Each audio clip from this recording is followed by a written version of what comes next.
আসসালামু আলাইকুম, সবাইকে আমার নতুন রান্নার ভিডিওতে স্বাগতম। আমি আজকে বেগুন আলু আর চাপা শুটকি দিয়ে রান্না করব, একটা ব্যতিক্রমী রান্না। কে কে আপনারা এই রান্না খেয়েছেন অবশ্যই কমেন্টস করে জানাবেন। তো প্রথমে আমি পরিমাণ মতো তেলে একটা পেঁয়াজ কুচি করে পেঁয়াজটা একটু লাল লাল করে ভেজে নিলাম। তারপরে আমি এখানে একটু আদা রসুনের পেস্ট দিয়ে দিব। এখানে একটু আদা রসুনের পেস্ট দিয়ে দিলাম। আদা রসুনের পেস্ট দেওয়ার পরে আমি এখানে ধুয়ে রাখা ছোটো ছোটো চারটা চাপা শুটকি দিয়ে দিলাম। এভাবে চাপা শুটকিটা একটু ভেজে নিতে হবে। চাপা শুটকিটা এভাবে ভেজে নিয়ে একটু সামান্য একটু পানি অ্যাড করে দিতে হবে। তো এখানে আমি পরিমাণ মতো হলুদের গুঁড়া,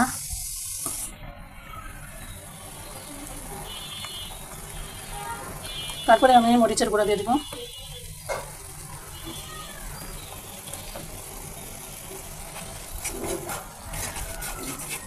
দিয়ে এটাকে নাড়াচাড়া করবো। ধনিয়ার গুঁড়া অ্যাড করবো।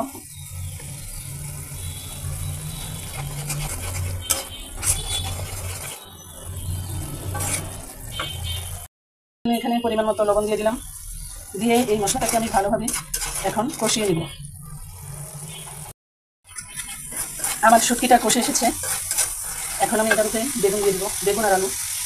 তো এই যে আমি বেগুনটা এভাবে চিকন চিকন লম্বা করে কেটে নিয়েছি, আলুটাও একটু চিকন লম্বা করে কেটে নিয়েছি। আমার এখানে বেগুনের পরিমাণ বেশি, আলুর পরিমাণ কম।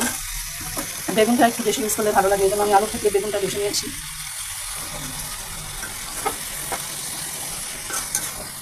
তারপরে আমি এটা একটু ভালোভাবে নাড়াচাড়া করে নিব।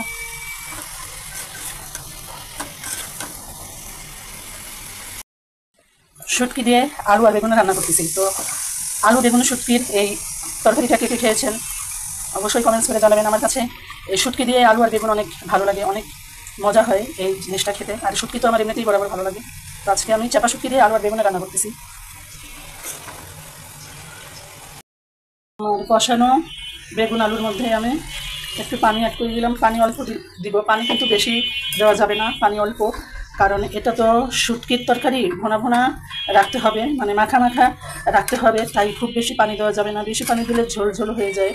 তাই অল্প পানি দিতে হবে। এই যে আমি অল্প পানি দিয়ে এটাকে নাড়াচাড়া করে দিলাম। তারপর যখন এটা একটু মাখা মাখা হয়ে আসবে তখন আমি নামিয়ে ফেলবো, তখন আমার হয়ে যাবে। অনেক সিম্পল আর অনেক সহজ এই শুটকির তরকারিটা। আপনারা বাসায় এইভাবে করে খাবেন, অনেক ভালো লাগবে আশা করি। তো আমার শুটকি বেগুন আলুর তরকারি রান্না হয়ে গিয়েছে।